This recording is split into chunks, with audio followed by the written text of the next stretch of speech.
We can begin tonight, part 3, by taking a look at that map over there, which is a little confusing. That's my point. Right? The title tonight is the second half, as it were, of the history of Jews in Spain. I want to emphasize again that we're doing a quick march through on this. One could speak at great length, and it deserves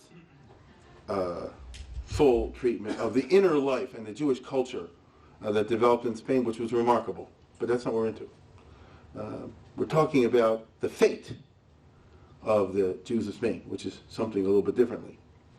Now, what I tried to bring out, and I hope you understand now, is that anybody who knows anything doesn't talk about the history of the Jews of Spain. There's the first half and the second half, which are quite different. The Jews in Spain were there for many centuries, but the first part was the Jews in Muslim Spain, and the second half were the Jews in Christian Spain, and all it's the same country, but they're very different circumstances. And the experience of the Jews under Islam came to a crashing halt in the middle of the 12th century, as we said before. The Arabs just decided to close the show down, that's all. They could have exercised this option at any time. It didn't happen in the 700s, 800s, 900s, 1000s, and so forth. It just didn't happen for a variety of reasons. It happened in the 1100s. That's what it is. And the Almohads, the last particular group that were the rulers in the Islamic part of Spain, which on this map is always the southern part. For example, if you did what I'm pointing to right now, this is the Muslim part early in the 1000s. But as you see, it's going to be reduced considerably by the time the century passes. Instead of all of this, it's down just to this, and eventually it's even smaller till it's down just to that. And that's the quick march through of how the Arab hold on Spain shrunk considerably. And that's what we mean when we say the first half versus the second half of Spanish history. The Muslim part and then the non-Muslim part, the Christian part. It means when the Christian groups and states began to take over and ended up taking over 90-some% of the country. And then until 1492, the Muslims still held off to this little area over here where I'm pointing to right now called Granada, which is a very small part compared to the rest of the country, as you see. And so in the beginning, the Muslims had 99% and the Christians had a very small part. And then after the mid-1200s, it was the other way around. The Christians had almost all of it, and the Muslims had a very small part. And then in 1492, they even got rid of that small part. Okay? And we'll see, and I'm sure you understand already, the Jews were part of that. As I've been trying to make the point over here, the key words in a lot of this, if you want to understand the Jewish fate anywhere in the Middle Ages and in Spain as much as anywhere else, is collateral damage. A lot of times the Jews weren't the ones that they were starting out after, but they ended up being the ones that caught it on the chin. I'm sure many people know, without me even saying, soon is going to be Tisha B'Av, and you will recite some of the keynotes of the Crusades. The Crusades were not really designed to go after the Jews, but they did. The Crusades were, of course, called for by the Pope. I'm talking about the Great Crusade of 1096 and the others that we generally call the Crusades, not the Crusades that took place in Spain. Were summoned by the popes to go to the Holy Land, to Palestine, to Israel, to fight the Muslims. But unfortunately, on the way, some of them said, let's go after the Jews. So that just means that it's the fate of a minority, and in this case, us, that when larger groups in the society become violent towards each other, they do not necessarily confine that violence to each other, but when a bomb hits, people in the neighborhood get the splinters. Right? Now, in the case of Spain, as we've seen, in the 7, 8, 900s, 1000s, early 1100s, the Muslims had other things in mind, bigger items on their plate to worry about than the Jews. They were fighting each other and fighting the Christians, and fighting each other then again, and then fighting the Christians again, back and forth, for hundreds of years. It never stopped. And so the Jews weren't really part of that.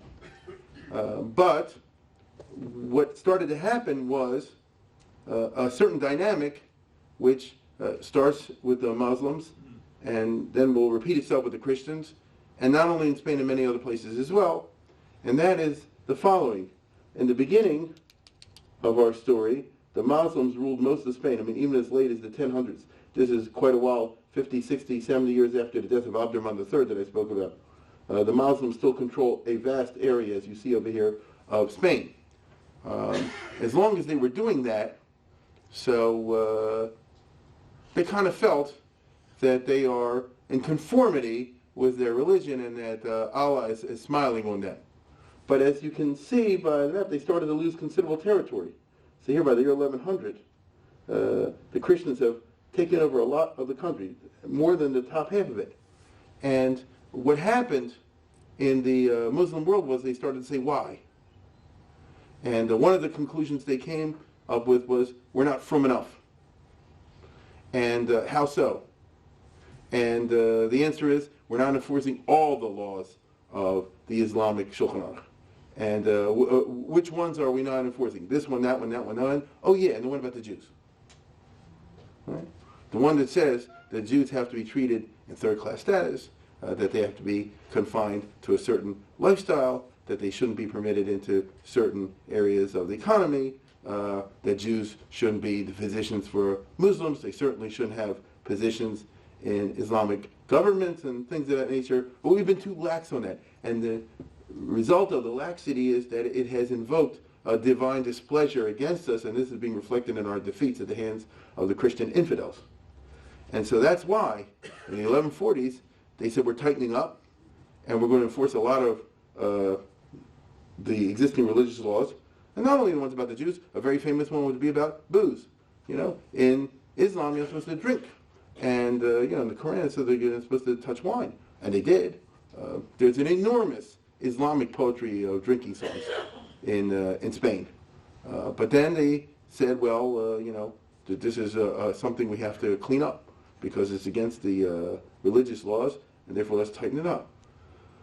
One of those items was we're treating the Jews and the Christians, the Jews in this particular, too well, and that's why the Almohads said we're closing down Judaism, and Judaism remained therefore closed down pretty much down to the end of the Islamic experience. In other words, for the rest of the 1100s and the early 1200s, and during that period is when the Muslims lost the 95% of Spain to the Christians.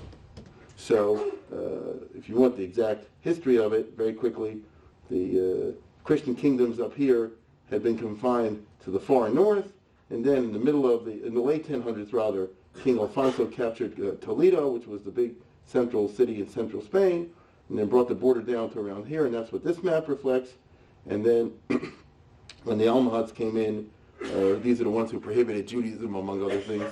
They were able to mechazek themselves and recapture a little bit of the territory from the Christians, not a lot. And they won a very great military victory at Alarcos in 1195, and so that made them feel we're doing the right thing. But 20 years later, in 1215, the Christians, who then got their act together, inflicted a massive defeat at the Battle of Las Navas de la Tolosa, which is a famous battle in military history, on the Muslims, and broke their back. After that, they were never able to regroup successfully, and from 1215 on, over the next 30 years, 40 years, let's say, the Christians went on to, as you see over here, take over all this stuff until the Muslims were only left with that. They captured Cordoba in 1236 and Seville in 1248 and all that kind of detail. So my point is that if you were a Jew, like the Rambam's family, living in Cordoba in the middle 1100s, then Judaism was closed down and you had to decide what to do. What many Jews did was move north a couple miles. Right? It's not that far away, as you can see on the map, the Christian areas, and many did that. On the other hand, you could say, like the Rambam's family, I'm not moving among the Christians, they're really uncivilized, and so I'm going to go to hopefully a more tolerant Muslim area, and they would go here and all the way over there to Egypt, and figuring that they would find, as they did in Egypt, something more of the Spanish variety, a caliph or a ruler who was more tolerant towards his Jewish subjects. And that's what the Rambam, in his case, found. Others tried to stick it out and become Marranos, and that became a very hot-button issue among the Jews of Spain in the 1100s.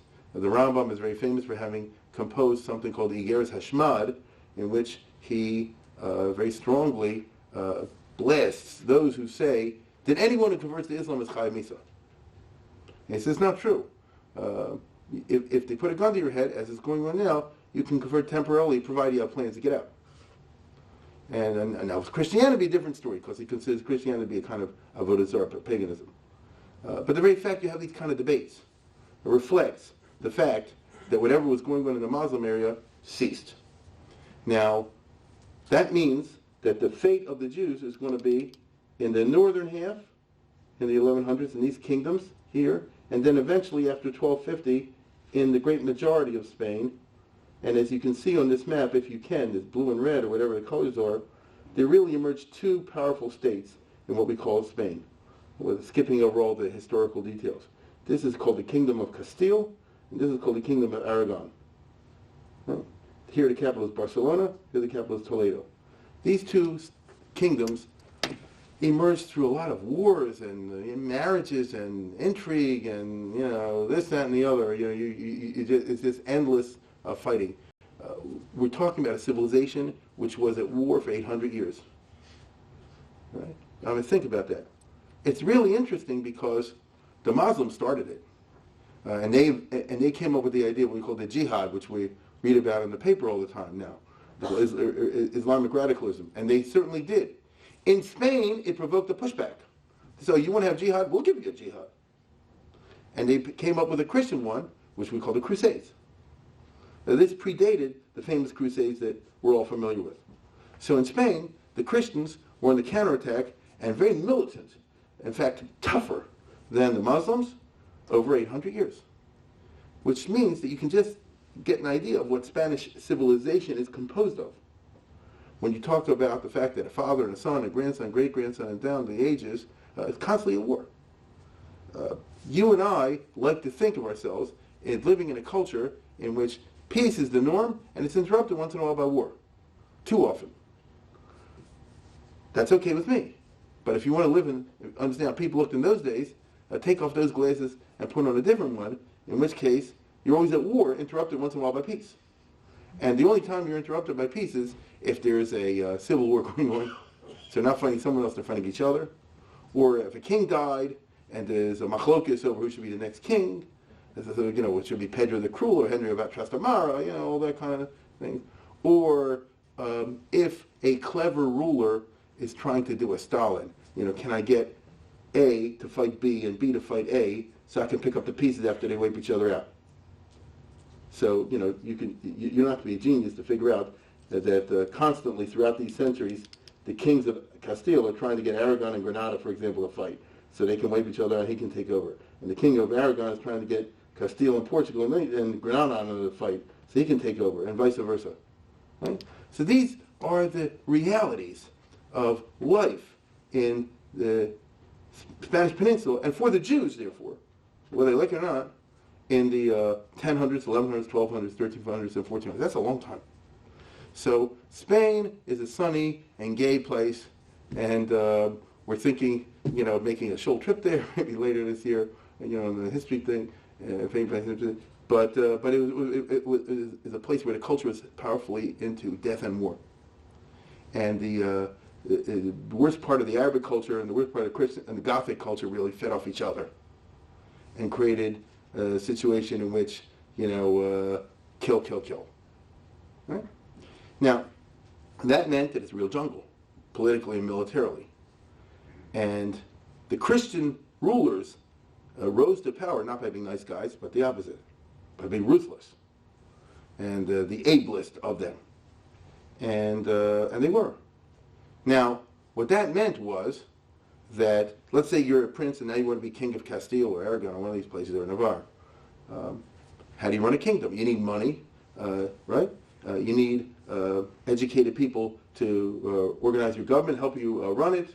You need money to pay for soldiers, so you can overwhelm all the opposition, first internal and then external.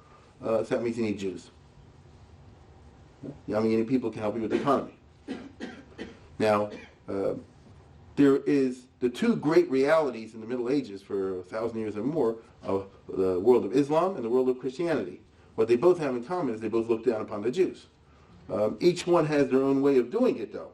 Islam, of course, through its theology, says the Jews got a Torah, but there are such a bunch of crooks and gangsters and swindlers that they changed the text of the Torah. So they have the chutzpah, for example, to say that it was the Akedas Yitzchak instead of course, as we all know, the Akedas Yishmael and things like that. I could go on at great length about this. Therefore, they have a sort of complex attitude towards the Old Testament, and they had a tremendous contempt for the Jews. But, the laws of Islam were malleable. They had all kind of laws that put the Jews down, and then other laws that kind of left them alone. And it was sort of dealer's choice for the rulers which set of laws they want to invoke. Christianity is different. As I'm sure we all know, Christianity in the Middle Ages was the Roman Catholic Church. The Roman Catholic Church, of course, believes in the Old Testament. Right? But they don't say the Jews changed the text. Actually, they're very strong about that. They say that the Old Testament is accurate. It's just not interpreted properly by anybody except us. But nevertheless, there was Avram, Yitzchak, Yaakov, Moshe, Aaron, David, Shlomo. There was a Beis HaMikdash and all the rest of it.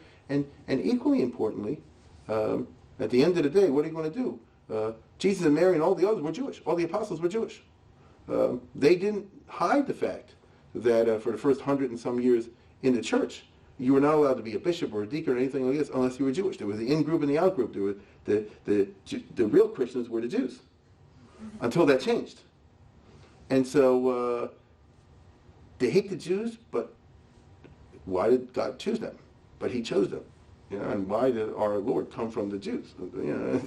They have that real conflicted attitude that's so powerful in the Middle Ages, and that meant that they're never quite sure how to deal with the Jews, but they knew that the fact that Jews don't accept Christianity is a major insult on them, which was.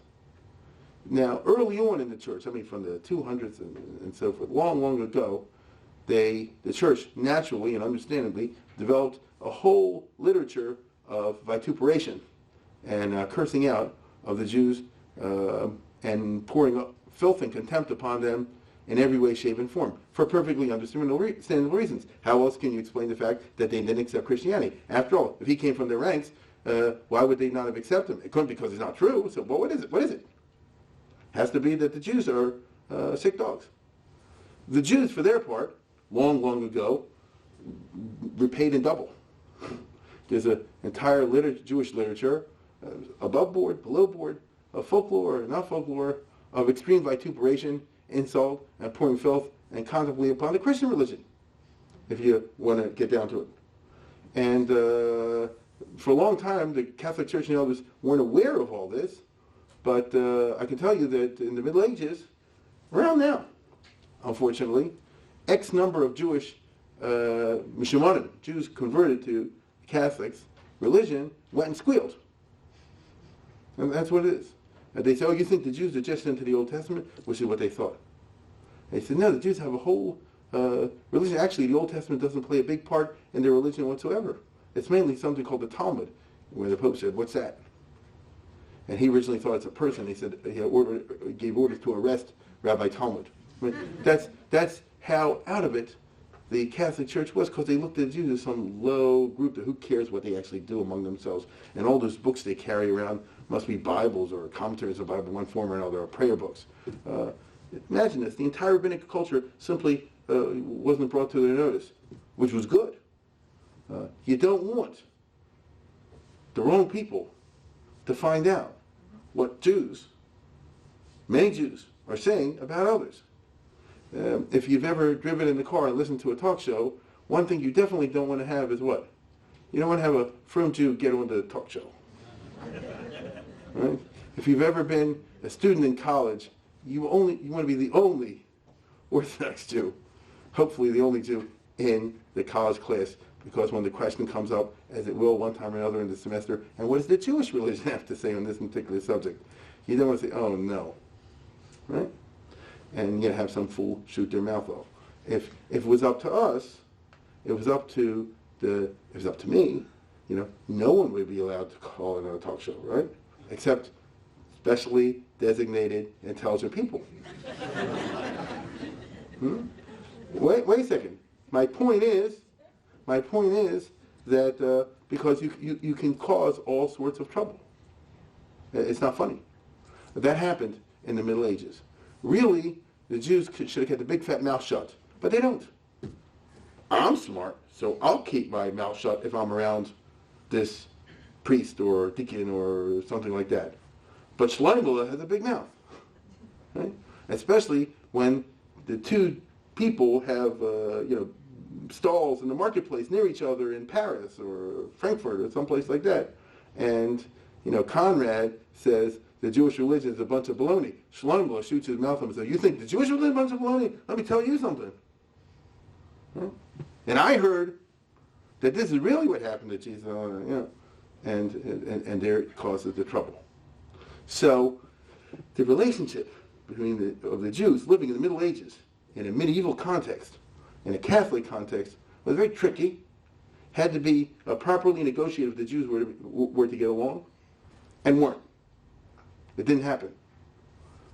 The Catholic Church, long ago, formulated a kind of policy which reflected its conflictedness and was the official policy of the Church throughout the Middle Ages, including in Spain.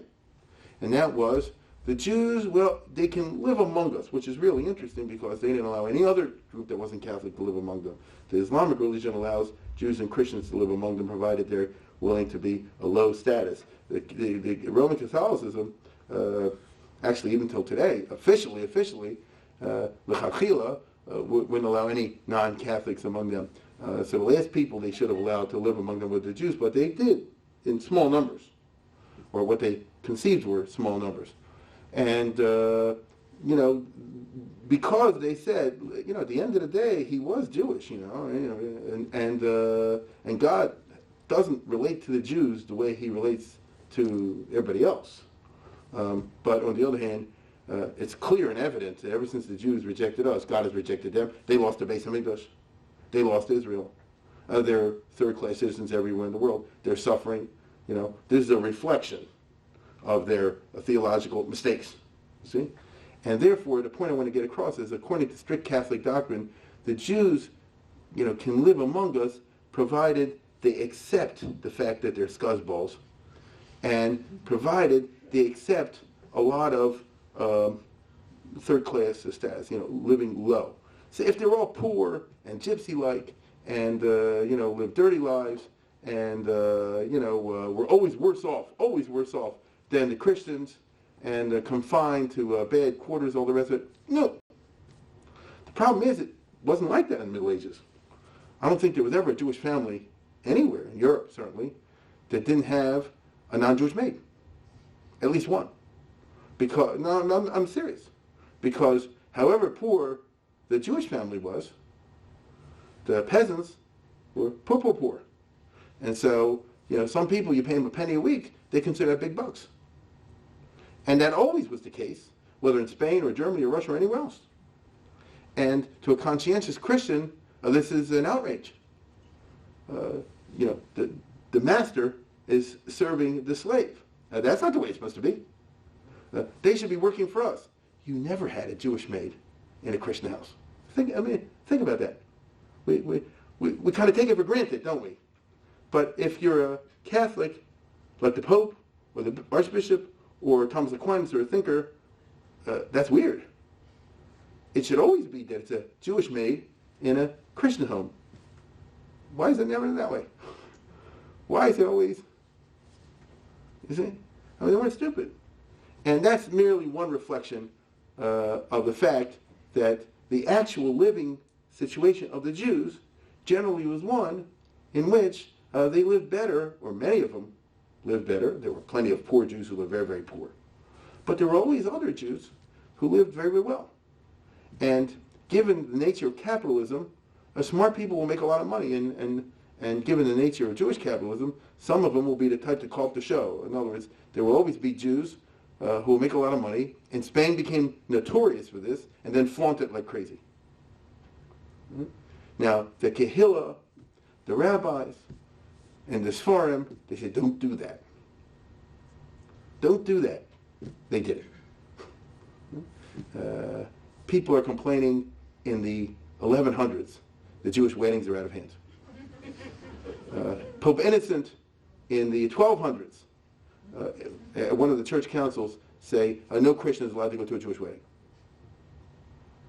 You go to a Jewish wedding and they come out saying like this, is this our country, their country? Are we the ones that are living in the... I can't afford it. That's not right. You see? So the Catholic Church, throughout the first half of the Middle Ages, was always bothered by the fact that there's an anomaly between the official way things are supposed to be and the way they actually are. This was certainly true in Spain, as well as elsewhere in Europe. And so the Catholic Church, particularly after they started to really win in Spain, after the 1200s, particularly, after this period here and here, became focused on the Jews, and that's very bad. You don't want to be in anybody's gun sights. Actually, you don't want to be observed by anybody. Think about that. If you walked around and you know there's somebody just following you around, even though I didn't do anything to you, I just, keep track of where you go all day long. It's weird. So, even more so if you do with hostile intent. And the church, which spent the first half of the Middle Ages concentrating on fighting the Moslems, on consolidating its power, of suppressing heresy within Christendom, of trying to organize itself as it organized itself magnificently, the Roman Catholic Church. It became the most impressive organization, really, of all times, and certainly of the Middle Ages. But the Pope at the top, and there you have the bishops, and they have the individual regions, and the sub-bishops, and the priests, and the whole panoply of such a international organization in 1,000 years ago is really quite remarkable. And they all of a sudden start paying attention to the Jews. That's bad. So all throughout the next couple hundred years, the Catholic Church is focusing more and more of its attention on the Jews. I didn't say that's all they looked at, but they started looking at more and more. And as I said, if you just look at that map, you see that once you get over here, there's not really that much in terms of a crusade against the Muslims for them to talk about. They've conquered basically a whole country. And the reason that they didn't take over this part for another 250 years or so is because these all were fighting each other. And there were civil wars and all kinds of things like that. They had their own problems to take care of. But the church is no longer worried about the fact that the Muslims might come over and sweep through Spain. So if you're not worried about the Muslims, what are you worried about? Well, you're worried about the heresy. There's not too much heresy in Spain. It's a pretty front country from the Catholic point of view. So what are you worried about? You're worried about power to king versus power to church. That's a common thing throughout the Middle Ages. You're worried about the presence of the Jews. You're worried about the presence of the Jews. And so wherever you go in Spain, after the Christians take over, a Jew is allowed to live there, but there's always going to be somebody in the church hierarchy that's going to look at them with a jaundiced eye. And if they want to, they can stir up a pogrom, if they want to. Which, of course, meant that the Jews made it their business, whenever they could, to try to bribe the local priest and bishop and deacon and so forth.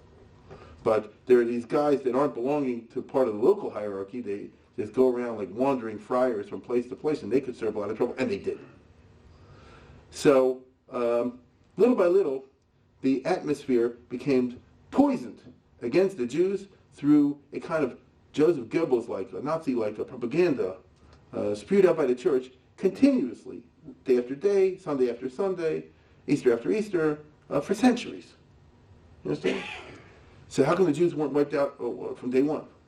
There's a countervailing kind of dynamic which was very interesting in Spain, and that was the fact that, as I said over and over again, it's war, war, war.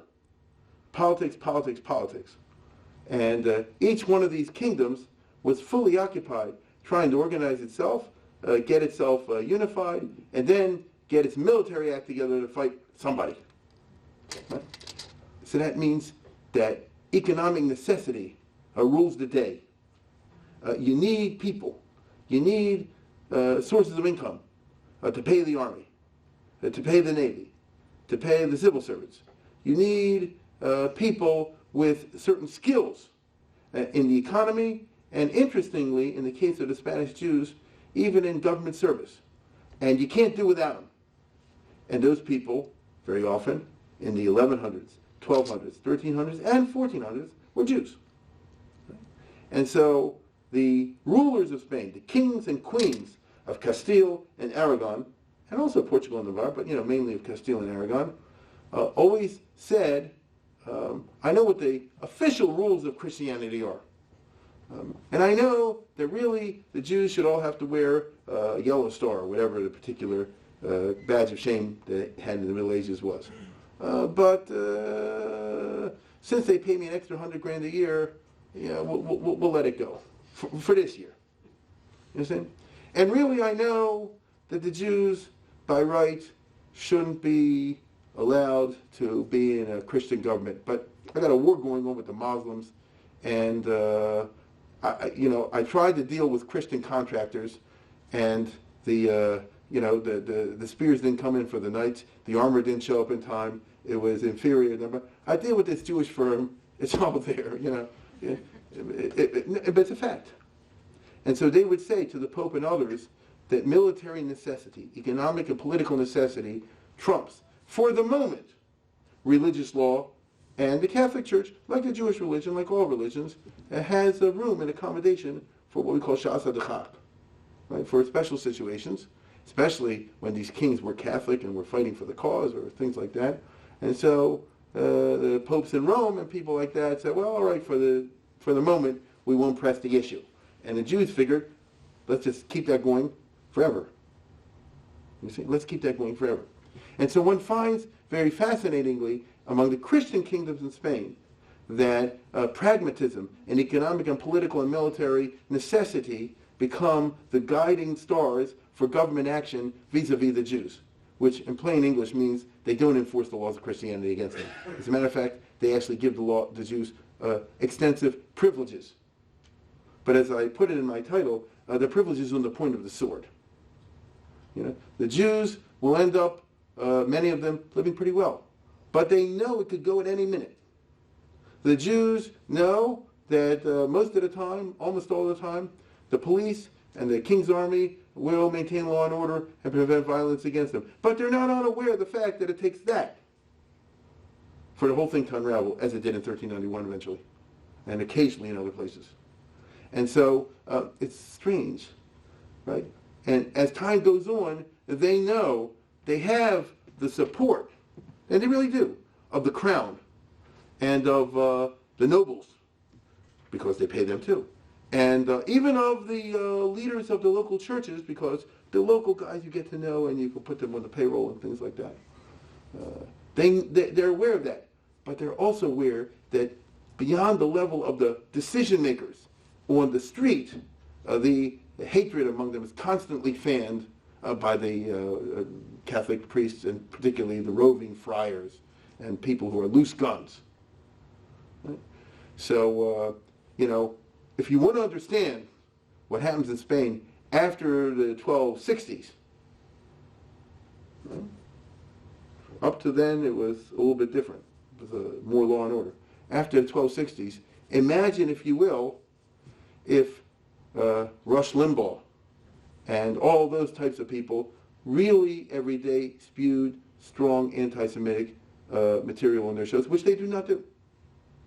You can be in favor of Democrats, you can favor Republicans, you can like this talk show guy or that one. You know and I know they have huge audiences, they have tremendous hushball, and they have a great power to do evil if that's what they choose to do.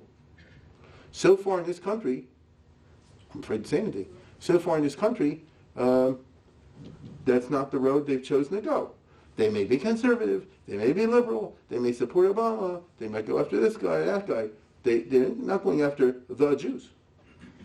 Those who are older than me will remember Father Coughlin back in the 30s, who was a Rush Limbaugh, and I'm not trying to make fun of Rush Limbaugh, just using an example, who had an audience of millions and millions, and who did just that, and who stirred up an extraordinary amount of anti-Semitism in this country and caused violence in the United States of America, physical violence against Jews.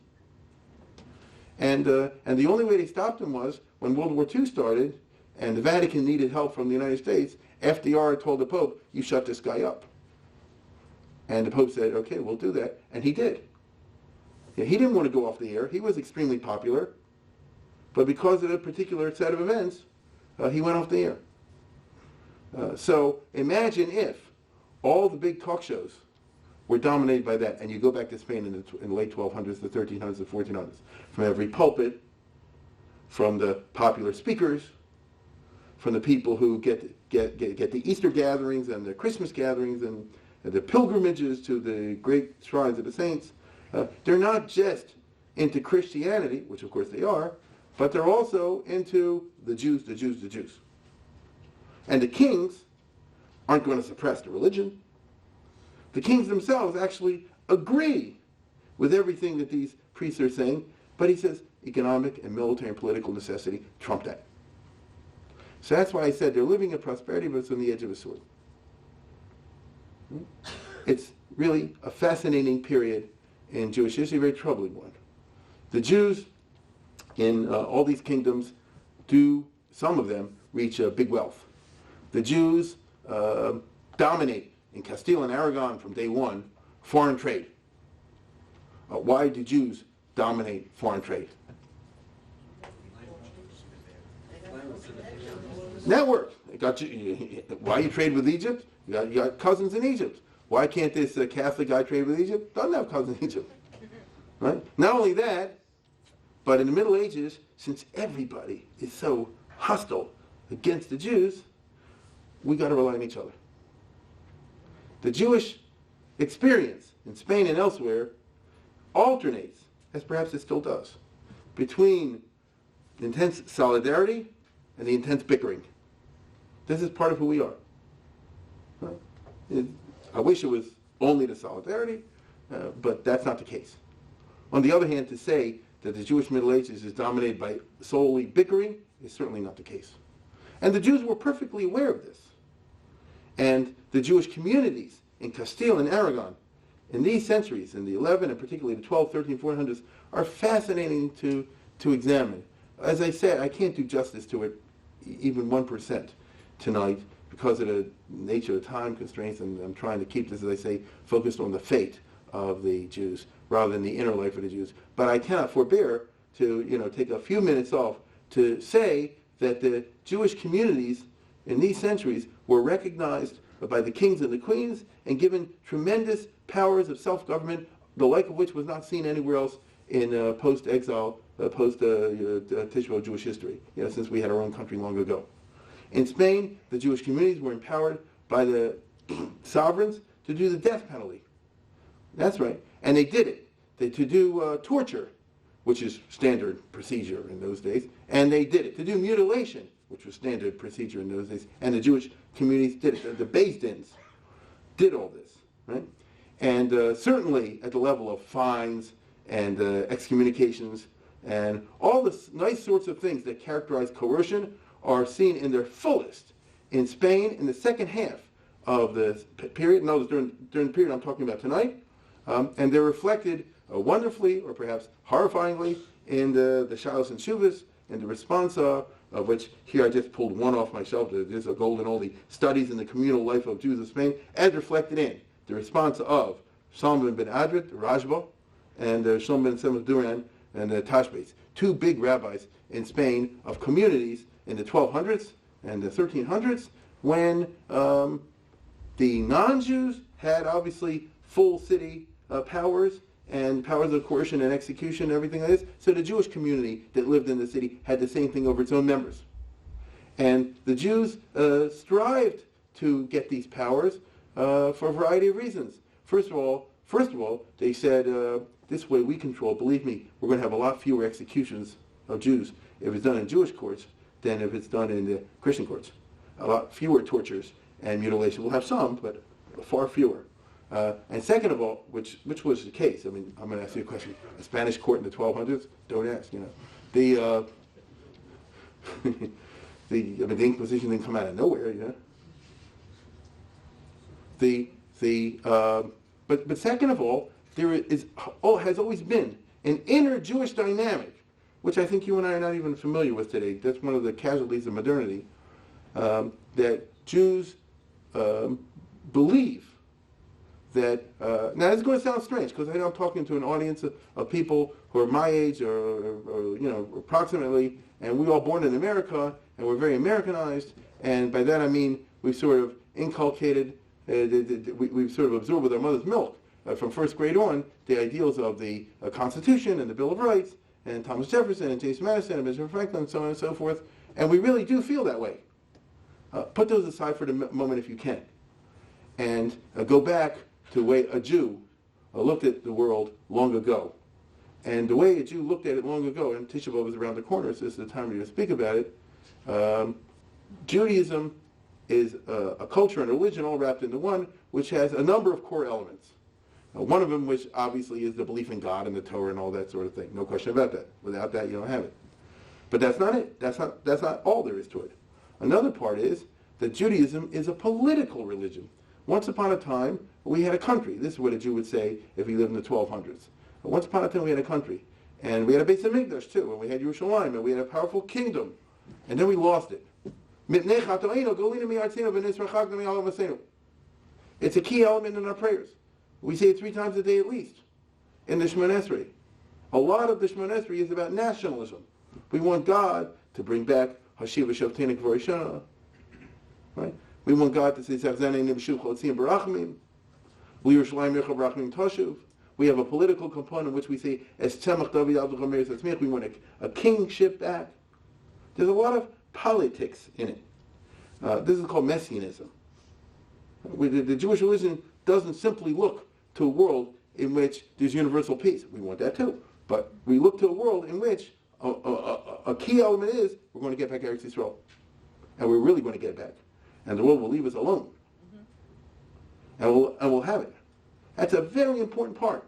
Now, if you lived long ago in Spain or anywhere, you'd say that Judaism, in addition to its fundamental theology ideas, has the idea that we're supposed to live in a Jewish state. And if we don't, we have to make the best of it. And when I say we make the best of it, it means if we can't have 100% sovereignty, let's get 95%. And if we can't get 95%, let's get 25%. Let's get what we can. You understand? In other words, we feel that we have a shtickle Eretz Yisrael, if you will. We feel that we have a little bit of self-respect, as much as we can obtain by having something called a state within a state, by living within a Jewish community, which is no less of a country, as far as circumstances permit, no less of a country than what the Christians have, or what the Muslims have. They have a country with a kingship, and with coercion, and with a jail, and with courts, and with legislative and executive, and all the rest of it. We do too. If we can't get 100%, and we can't, then we'll get it whatever we can. And so therefore, Jewish communities everywhere throughout the Middle Ages, always on their own, even without the non-Jews wanting to do this, strove out of inter-Jewish dynamic to obtain the maximum possible amount of autonomy from the ruling powers. And they would say to the king or the queen or the duke or the pope or the bishop, whoever it was, here we're living among you, and here's the taxes we're going to pay, we'll work all that out, in exchange for which we obviously need security, because without security you have nothing. But once we get that worked out of the way, that we have police protection, all the rest of it, we'd like you, here's where you negotiate, we'd like you to allow us the right to make our own rules, obviously in religious matters, but if possible in Choshen Mishpat matters, in civil suits. The Jewish community would always say, we'd like the king to go along with the idea that if there's any kind of a disputing, they should be taken to a Jewish court by law, that the police will force you to go to a Jewish court. We'd like it to be, and it always was, that all tax matters are handled in-house within the Jewish community. We'd like it to be that the laws of the religion are enforced by the Jewish court and the Jewish police. And even the Christian police cooperating with the Jewish courts. We'd like it to be that any Jew who gets out of line should be treated by the Jewish authorities the same way that a Christian who went out of line would be treated by the Christian authorities. And it's a very interesting kind of notion. Usually, Christian rulers were kind of hesitant about this. I can tell you the popes indignantly rejected a lot of this. They say you're supposed to be low, and on the contrary, have a lousy community with no powers. This should reflect your rejection of our Lord, and you should have a non-country, and all this should be part of the badge of shame. And in Catholic Italy, the Jewish communities were granted by the non-Jewish authorities relatively small amount of coercive powers. In Spain, it's the opposite. In Spain, particularly in these two great kingdoms of Castile and Aragon, which had the largest Jewish communities in the world, in the 1200s, 1300s, and 1400s, there were more Jews in Spain, we don't know the exact numbers, but there were more Jews in Spain than in the rest of Europe. You know, than the Jewish communities in England and Germany and Italy and all these other places. It really was a large community. And the kings and queens over there said to the Jews, we're going to give it to you. Why are you going to give it to you? Again, a number of reasons. First of all, the Jews weren't stupid. It's sad what I'm about to say, but they weren't stupid, and they said, we're going to make it worth your while. And here's what we're going to do. The takonas issued by the Jewish communities will read as follows. Anybody who opens a store on Shabbos has to pay $1,000 to the king. Right? Anybody who's caught, violating the laws of, well, it wasn't the Shulchan Aruch at that time, whatever the Jewish laws are of Shabbos or kashrus, or that's a good one, a kashrus violation, will have to pay $500 or $1,000 penalty to the king. What does that mean? You've co-opted him. You're in bed with the crown. We have cases, you want to laugh at what I'm about to say, but we have cases in which, for example, in Toledo, there was a Jewish lady who hung out her clothesline on Saturday morning. The Christian police immediately pounced upon her. They immediately seized her, dragged her on a Saturday morning to the synagogue, said, where are the Jewish dayanim? You have to judge her, imposed a fine of whatever is $500, something like that. And why did they do it? You see? So in that way, this is what minorities have to do. In this way, you use the crown to further your religion. It dirties it, doesn't it? But that's what they did. Okay? Furthermore, the kings and queens of Spain realized that, look, either I want to have a Jewish community here or I don't. If I don't, I tell them to leave. If I do, I'm doing it because of money. I'm doing it because of money, so I have to look at the Jews as the goose that laid the golden eggs. If I want to do that, I've got to give them enough room to do their thing. If I try to interfere too closely and micromanage the Jewish community, it'll be counterproductive. They learned this through trial and error. There were times when different Christian rulers, I can't go through all the details tonight, tried to say who this guy should be the rabbi and actually be the dayan and all the rest of it. Didn't work. You learn after a while what goes and what doesn't go. And one of the things that happens is you have to leave these Jews alone. They really viewed them like chickens and so forth, in which you have to leave them alone and they'll produce the eggs. That's what it boils down to. Jews are just moneymakers, so that's what they would say.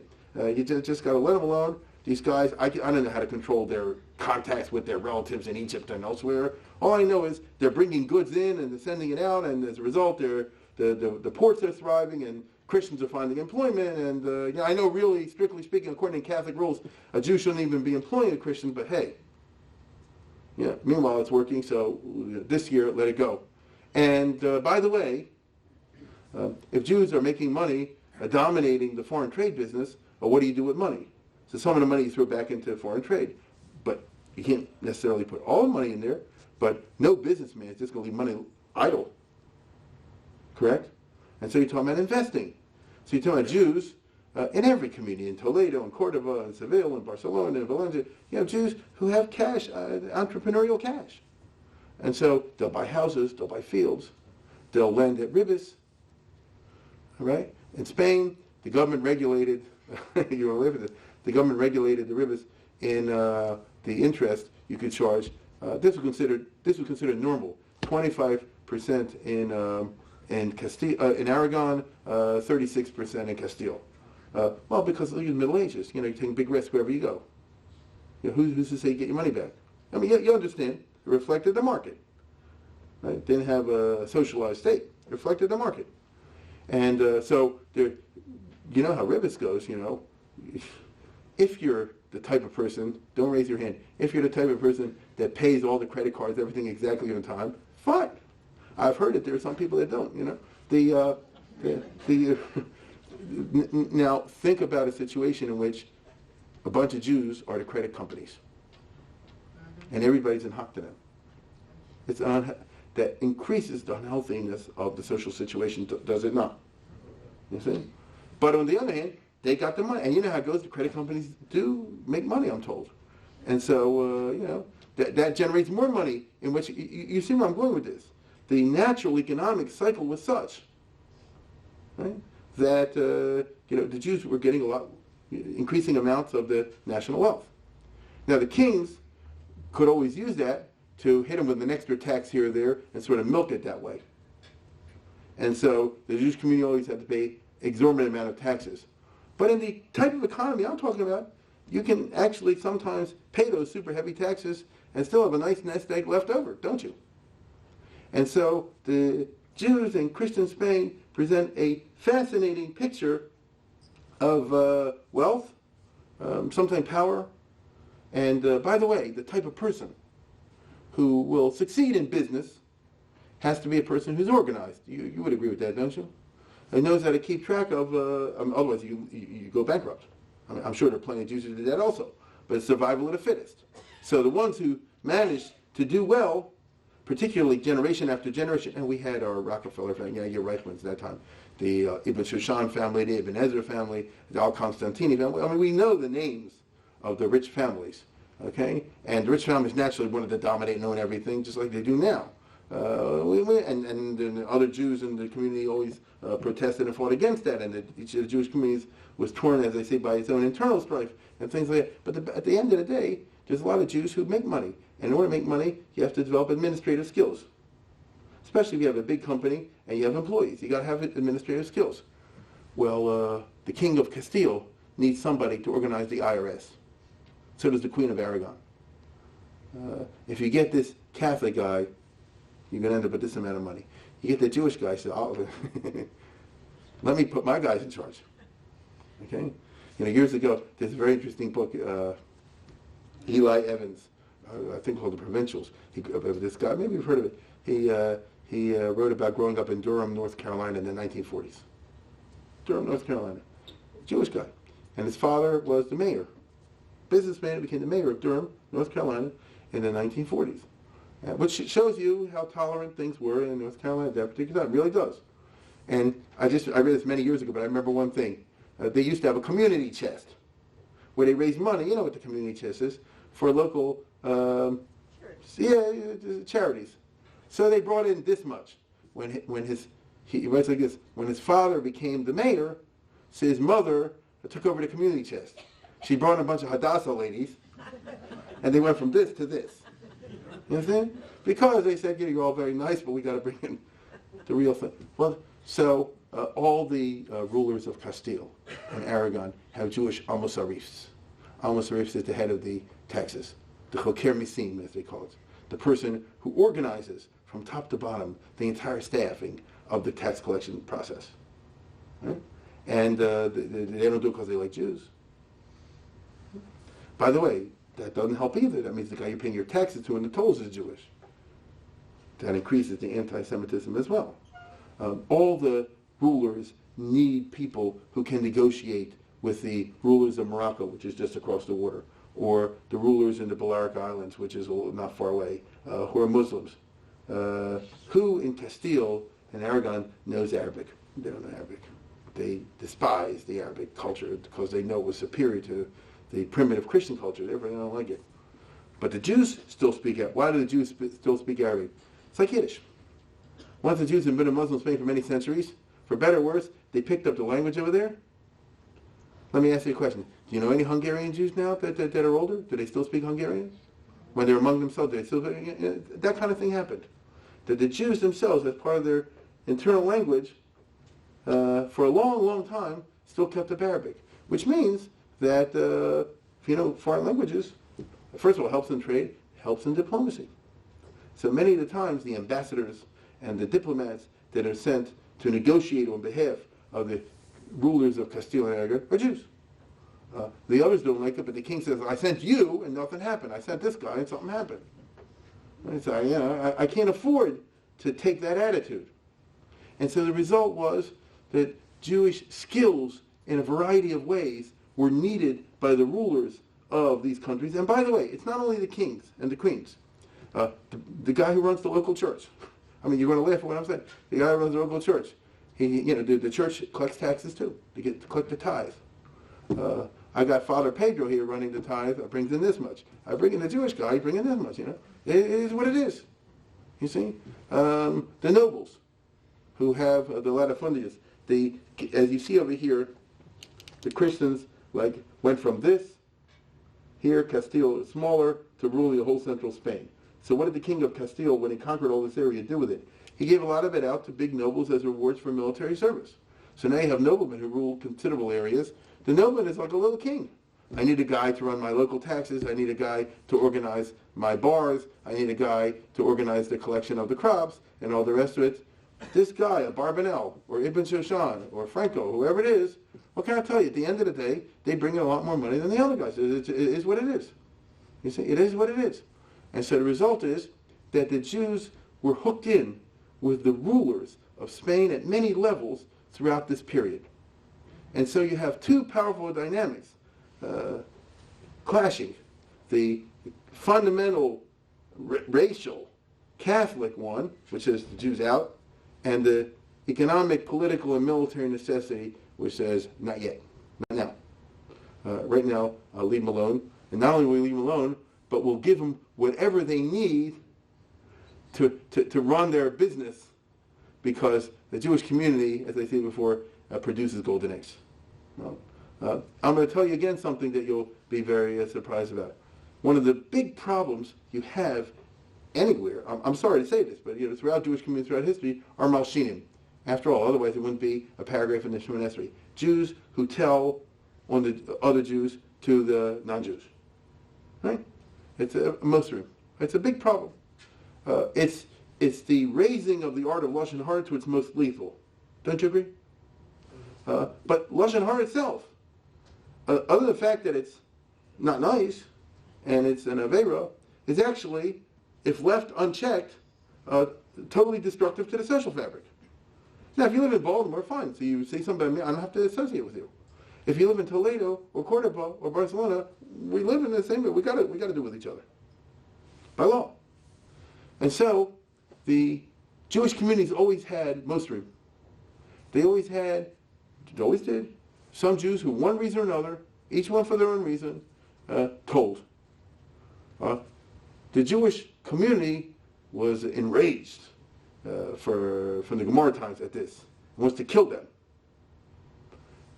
The kings and the queens in Castile and Aragon, they always do the following. They'll listen to what the person says and then give them over to Jewish community and say, now you can kill them. But of course, I get the property. I get the estate. It's almost funny that there was a famous guy, Pinchon, who did exactly this, and then the king, Pedro, at that time said to the Jewish community, all right, now you take him. And the Jewish community didn't want to mess with him because he came from a rich and powerful family. And the king said, no, you have to have a Beis Din session, and you have to have Gvias Eidim, and if there's any problem of getting the witnesses from faraway places, I'll use the royal post to help you. And the Rajba, who was the biggest rabbi in Spain at that time, didn't want to get involved in it, and the king kind of forced him, and they did kill the guy. Right? And it's weird. In fact, in Old Spanish, there's a word Malsin, which is Malshinim. So the powers granted to the Jewish communities by the Christian rulers reflect, in a strange but perfect way, the anomalous and conflicted nature of the Jewish existence in Spain during these centuries. It's quite remarkable. Added to this was the fact that in the 1200s particularly, the Catholic Church got a real invigoration of intellectual power for a variety of reasons. They had sort of matured through the wars against the infidels and the others, and they produced a number of very, very impressive religious figures, particularly in Spain. And there were a number of Mishumadim in 1240 and the 1240s in France, which is the next country over, the country above, who went and caused a lot of trouble and told on the Jews to the Pope and the Archbishop of Paris, and they're the ones responsible for having the Talmud burned in all this farm that you all know about. And they got Rabbi Yechiel of Paris, the leading rabbi in Paris, interrogated by the Catholic Church. I think I mentioned, and perhaps or not. We have the protocol, by the way, We have the Jewish version of it and the Catholic version of it. You always do in the Middle Ages. And the Jewish version says, we won. And the Catholic Church says, we won. But it's very famous. Rabbi Chil of Paris was confronted. He said, you never told us about the Talmud. He said, well, you didn't ask me. And he said, what's all this stuff about they're attacking Yeshu and calling him all kind of names and things like that? And he said, it's a different Jesus. It's a different Yeshu. And the Queen Blanche, who was the regent for her young child, Louis the Ninth, St. Louis, says, give me a break. You actually expect us to believe that there are two people named Yeshu? And she said, well, your son is Louis the Ninth. And and by the way, he could prove the famous stories he have in the Gemara about Yeshu actually don't work out chronologically with, I spoke about this, I believe, last summer, with the dates of the person in the New Testament, the Rishu and Prachya and all that in the Gemara is 100 years before the time they were assigned to him. Anyway, but that was a harbinger of the fact that the Catholic Church is now making an intellectual, searching assault, as it were, intellectual, mind you, on Judaism. And it started in the 1240s, and it took 20 years to reach Spain. He caused a lot of trouble in France. Pretty much he wrecked Judaism and the Jewish position in France. And then he went into Spain in 1260s or so, crossed the border into there, and into Aragon. Aragon is the part of Spain closest to France, number one, and closest culturally to France. And this triggered off the famous debate between the Ramban and Pablo Cristiani under King James I of Aragon, who was the leading Spanish monarch in the 13th century, one of the most impressive guys altogether. If you want to see what he looks like in picture and in real life, there's a famous picture of him that they imagine King James looked like, and he may have or may not have. This is his mummy. Okay? So, they don't look exactly the same. The one's with the makeup and one's without the makeup. I won't go any farther than that. But the fact of the matter is, King James of Aragon was a very powerful king. He's exactly what I described. He was a ruler who wanted to expand his kingdom, needed money, used Jews, gave them tremendous privileges, and he really did. Protected them against pogroms and things like that, and he really did. But when important Catholic leaders around 1260 say, we have guys, ex-Jews, like Pablo Cristiani, who could come in and will convince the Jews peacefully, not through violence, not through pogroms, but through a debate, and will pin them against the wall and prove to them the truth of the Christian religion, what could be wrong with that? Raymond de Pennefort was the leader of this group. Raymond de Pennefort is a famous name in Catholic history. He was the leading Catholic clergyman in the 1200s in Spain. Look how determined they were. You're going to laugh at it. He set up, I won't use the word yeshiva, but he set up a yeshiva for Catholic priests to study the Quran and another one to study the Talmud, so that they would be able to make arguments to Muslims and to Jews to prove the truth of Christianity from the Quran and from the Talmud, which is like, really? Right? But that's how confident they were that they could pull it off. And the debate that the Ramban, as I'm sure we all know, I don't have to explain so much of it, I'm sure you've all heard about the Disputation of Barcelona in 1263 in front of this king, was actually about the question of can one prove the truth of Christianity from the rabbinic orient, from the Talmud and the Medrash, not from the Chumash. You understand? He said, well, to prove it from verses in the Bible, been there, done that. We say this, the Jews reject it. Or I can prove it to you, Pablo says. And Pablo says, I went to yeshiva, so I know how to learn. I like that he's talking to the Ramban. But anyway, he said, I know how to learn. And the Ramban said, well, then let's see what you got. And since it's Erev Tisha B'Av, almost, we're now in the 3 weeks, it will not be amiss for me to show you the kind of thing that passed for debate in the Disputation of Barcelona in the 1200s among the better kings, like the more pragmatic guys. I would even say that James I is probably one of the best kings towards the Jews. Right? And he said to the Ramban, it's very famous, he said, I'll give you freedom to say whatever you want. I rely on you to use your own common sense not to insult the Christian religion, because you'll get the mob angry, and then what am I supposed to do? But you can say whatever you want, and this is supposed to be an honest debate, and I'm not trying to twist your arm. And he didn't. And he said, I'm not saying that if you win or lose, I'm going to force anybody to do anything. And he meant that. But just as a Christian, as I told you before, even the best of them wanted, if possible, to get all the Jews to convert. But he was saying, I'm not going to do it by force. If you say no, it's no. And the Ramban said, I really don't want to do this, I really don't want to do this, I really don't want to do this. And the king said, I really want you to do it. So he had to do it. And they ended this whole very vituperous kind of debate. And, the Christian guy, Pablo, who, as I get, the next yeshiva guy, says, just answer the question. Do you only hit your wife on Wednesday night? Just yes or no. He said, we're going to debate the following proposition. You say the Messiah has not come yet. We say that he has come. Do you agree to that? Just yes or no? Yes, but. No, but. Yes, yes or no? Yes. We say the Messiah has not yet come. You say the Messiah has come. Okay. If I can prove to you from the Gemara or someplace like that the Messiah has come, then you're wrong, right? Well. Don't say well. Just yes or no. Yes, you're right. If you can prove that, then we're wrong. Okay, then I'm busted. Why? It says over here in the Medrash Rabbah of Eicha that on the day of Tisha B'Av, the Mashiach was born. It says an Arab walked by and told a Jewish farmer, and when he heard the farmer, the cow lowing, it says he's doing that because the Mashiach has just been born. Okay? By the way, that's a very famous concept. You've heard it and I've heard it. The Mashiach born at Tisha B'Av. This is where there are many women's customs. It's very fascinating. It's a female thing down for 1,500 years or so that which the poskim don't like, but it's always been around for a long time, that in the afternoon you set a table up and you do different things in the house because the Mashiach is coming. Yeah? So there is this powerful medrash that everybody knows about, and he says, does it say it or doesn't say it? Don't give me does it yes or no? Yes, it says we win. No, you don't. He said, well, why not? He says, well, you have to understand, a medrash is a medrash. Medrash not to be taken literally. When I say medrash is some of the medrash. You're telling me you don't believe your own books. He says he doesn't believe his own books. I want everybody to hear this. And if you look at the Catholic record, he says he admitted his own books lie.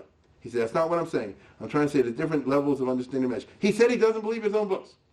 Churban got real angry, so he goes, I'll have it your way. Okay, I believe the books, and it does say it doesn't prove he came. How can you deny it says he came? It says he was born. It does say he came. I have my own interpretation, but you don't want to do that, you want to play games? Fine, I'll do it your way.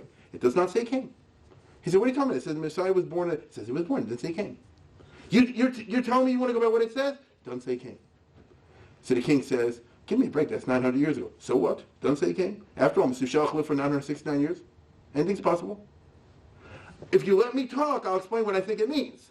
Which means that hope is born in the midst of adversity. But if you want to go your way, okay, it doesn't say he came. And so this is the level of the debate. And after a while, the Ramban, who promised not to lose it, lost it. And he says to the king, it's very interesting. He says to the king, look, let's cut all the bull out of the way and cut to the chase. You got to admit, every religion has its more believable parts, less believable parts. The Christian religion has a lot of parts that are kind of hard to believe. I mean, if it happened, it happened. You never know. Anything is possible. Anything is possible. Happened. But the virgin birth, the Immaculate Conception, the resurrection, all this stuff, that's only 3 of 1,000 different claims they make. Look, if you tell me that a donkey flew over Rite Aid last week, maybe it didn't happen, right? No, you never know. Maybe it happened. But you can't get angry at me if I don't believe it. This is what he says basically to the king. Maybe it happened, but you understand that the situation was reversed. It's not a normal thing. So to say that somebody was born in a virgin birth, an immaculate conception, and came this way and that way, and was assumed up to heaven as a God's son, and this, that, and the other, all these times, you got to admit it's strange. Right? You got to admit it. Now, I know you were born in this, you were brainwashed from day one. This is what he says. You were raised in this day one, so to you was natural. But just take yourself out of your shoes for a second, and look from my point of view. You can't get angry at me that when I say that unless you prove it, I'm not going to believe it. It's not because I'm doing something wrong to you. You're just making extreme claims, which is not fair to get angry at someone who doesn't say, I just don't believe it. And the king famously said, I never heard the wrong case put so well. You know what I'm saying? But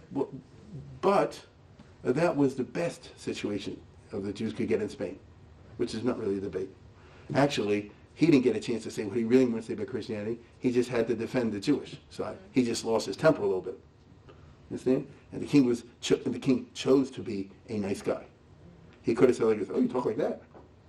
And the truth is, if you read it after 3 days, the Ramban said, this is going over, let's call it off. And the king said, maybe let's call it off. And afterwards, the Catholic Church immediately puts out a thing, we won, he confessed he was wrong, he lied, everybody should convert. Whereupon the Ramban gets angry and he says, I'm going to write the real truth the way I see it. He writes his thing. Well, somebody tells the Pope, a Jew wrote a book attacking Christianity. The Pope writes to the king and says, kill this guy.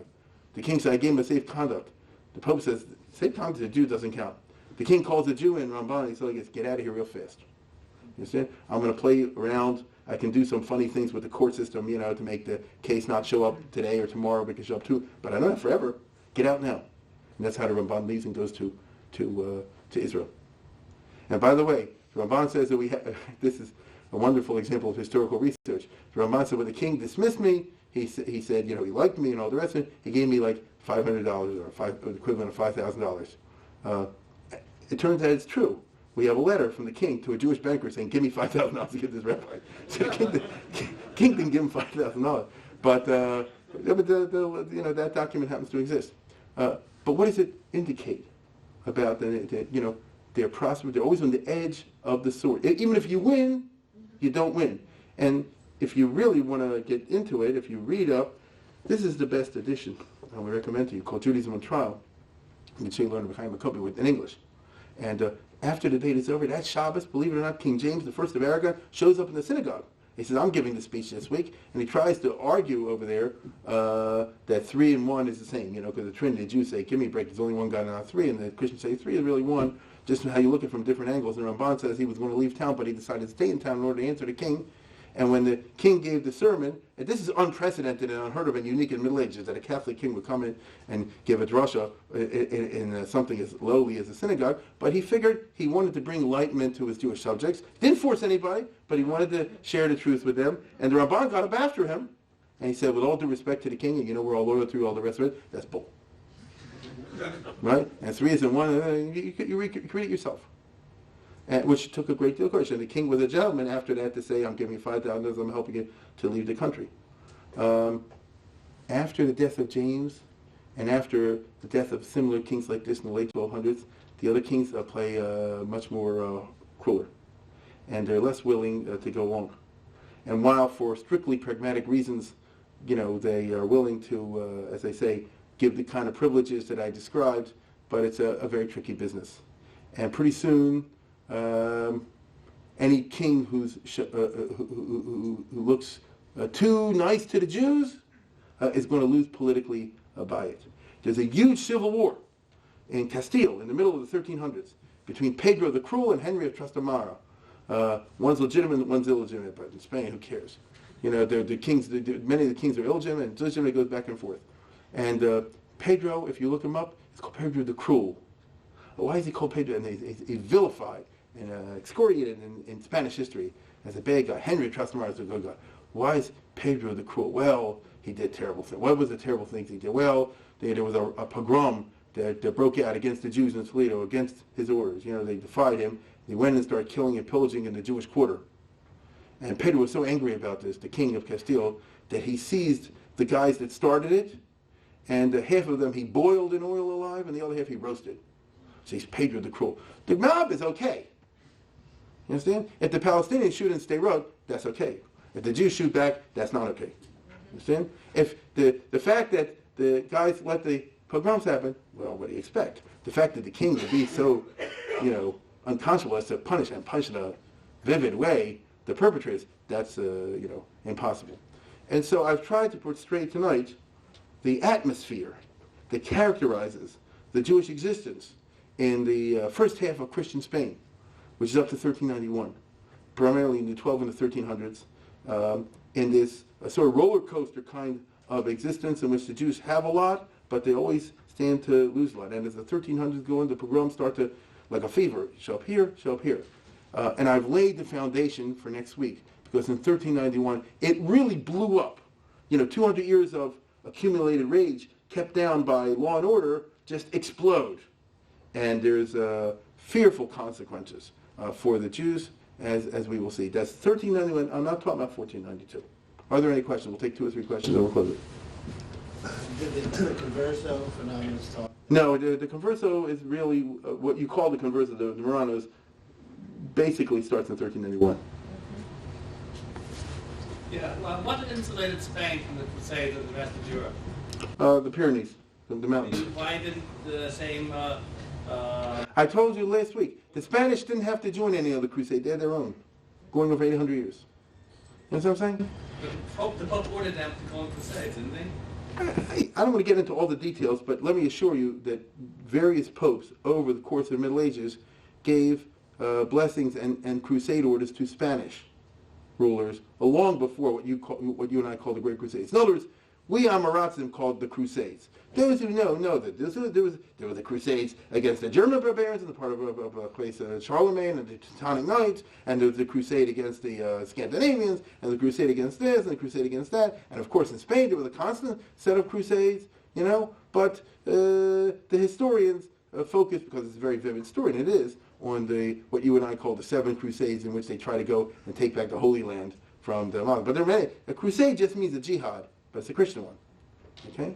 But just as the jihad, invigorated and intensified the feelings of the Muslims, and the Jews suffered by collateral damage, conversely, the very strong religious feelings of the Christians could also go that way. But you do have the factor of the Rush Limbaugh's, as I say to it. Even though I really shouldn't say it because he's not anti-Semitic, but you say it to make a point, of the powerful speakers with the big followings who really spewed the hatred over there. I'll have a lot. Unfortunately, I'll have a lot more to say on that subject when we get to 1391 next week, because that's when they really did their work.